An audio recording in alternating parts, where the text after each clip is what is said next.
नेहरू ने डॉक्टर अंबेडकर का किया अपमान जब उन्होंने बुद्ध और उनके धम्म को प्रकाशित करने के लिए मदद मांगी।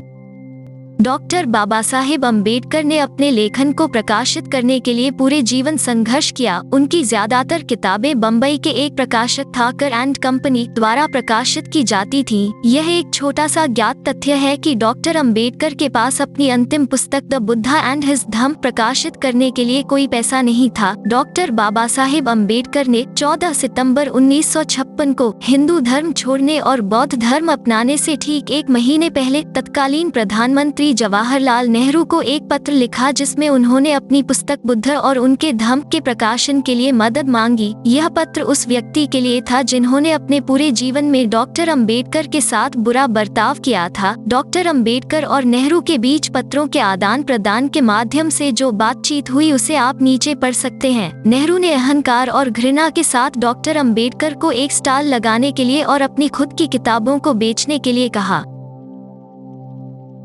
बुद्ध और उनके धम्म पुस्तक के बारे में जवाहरलाल नेहरू को पत्र।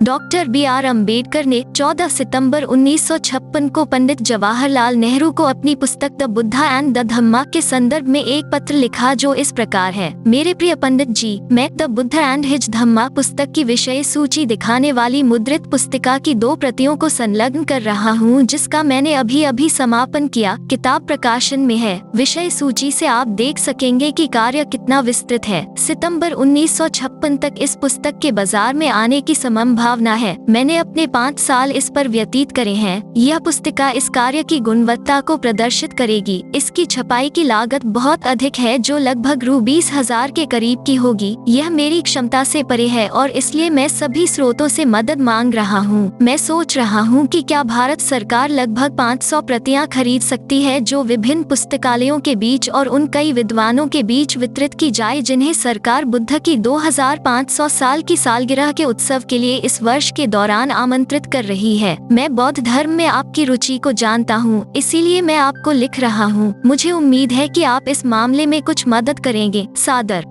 B R. Ambedkar, 26 Alipur road, civil lines, Delhi. Pandit Jawaharlal Nehru ने डॉक्टर बी.आर. अम्बेडकर के पत्र का जवाब दिया और उन्होंने पुस्तक बुद्ध और उनके धम्म को खरीदने में असमर्थता व्यक्त की। उन्होंने बुद्ध जयंती समिति के अध्यक्ष डॉक्टर राधाकृष्णन को इस बारे में संदर्भित किया। मेरे प्रिय डॉक्टर अंबेडकर, 14 सितंबर का आपका पत्र। मुझे संदेह है कि आपके द्वारा सुझाई गई आपकी पुस्तक की प्रतियों को बड़ी संख्या में खरीदना मुमकिन नहीं है। हमने बुद्ध जयंती के अवसर पर प्रकाशन के लिए एक निश्चित राशि निर्धारित की थी। वह राशि समाप्त हो गई है, बल्कि उससे अधिक राशि खर्च हो चुकी है। बौद्ध धर्म से संबंधित पुस्तकों के कुछ प्रस्तावों को हमारे द्वारा वित्त पोषित किया गया था, परंतु उन्हें भी अस्वीकार कर दिया गया है। तथापि मैं आपका पत्र बुद्ध जयंती समिति के अध्यक्ष डॉक्टर राधाकृष्णन को भेज रहा हूँ। मैं सुझाव दे सकता हूँ कि आपकी पुस्तक दिल्ली और अन्य जगहों पर बुद्ध जयंती समारोह के समय बिक सकती है, क्योंकि उस समय कई लोग विदेशों से आएंगे। उस समय आपको एक अच्छी बिक्री मिल सकती है। सादर, जवाहरलाल नेहरू। डॉक्टर एस राधाकृष्णन ने फोन पर जानकारी देते हुए डॉक्टर बी.आर. अम्बेडकर को इस संबंध में कुछ भी करने में असमर्थता व्यक्त की। इसके अलावा डॉक्टर अम्बेडकर को बुद्ध की 2500वीं जयंती मनाने वाली समिति से भी बाहर रखा गया।